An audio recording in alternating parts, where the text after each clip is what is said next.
Hello, this is Kenneth, creator of the Flop Inspector poker analysis software.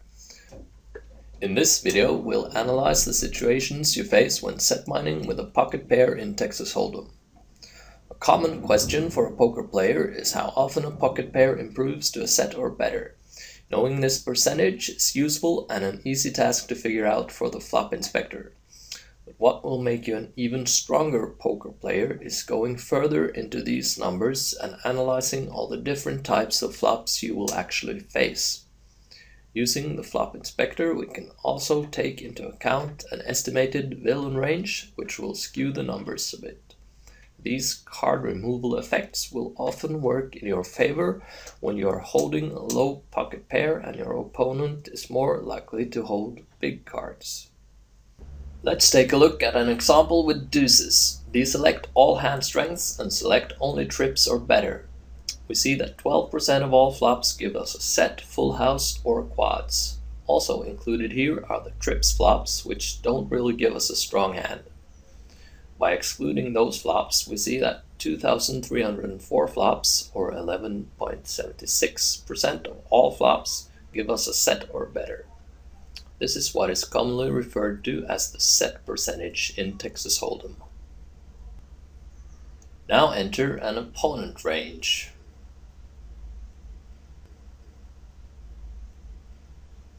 We see that considering this opponent range, we now flop a set 12.23% of the time.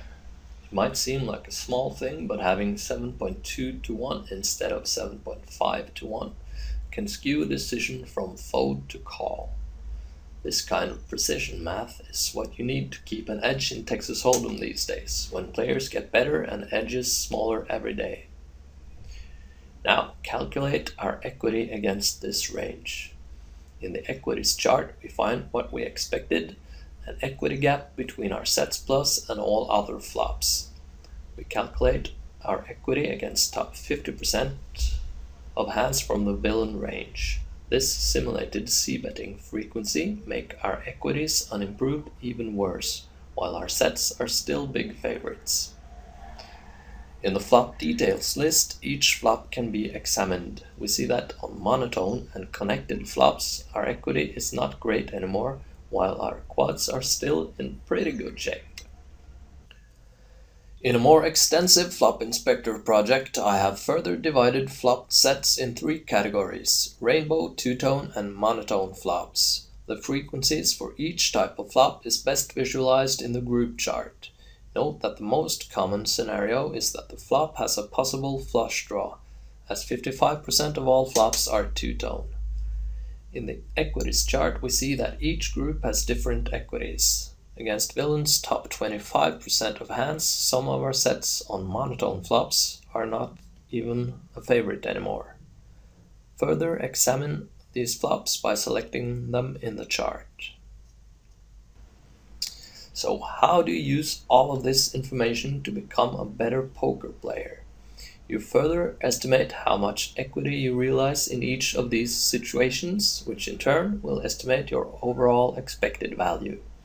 The very same approach can be used for any Hold'em starting hand, so you can make educated estimations of what will yield the highest expected value in any given situation.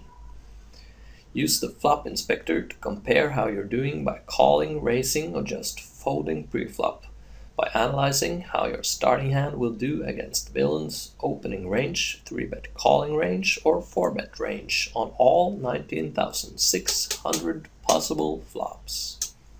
Good luck at the tables.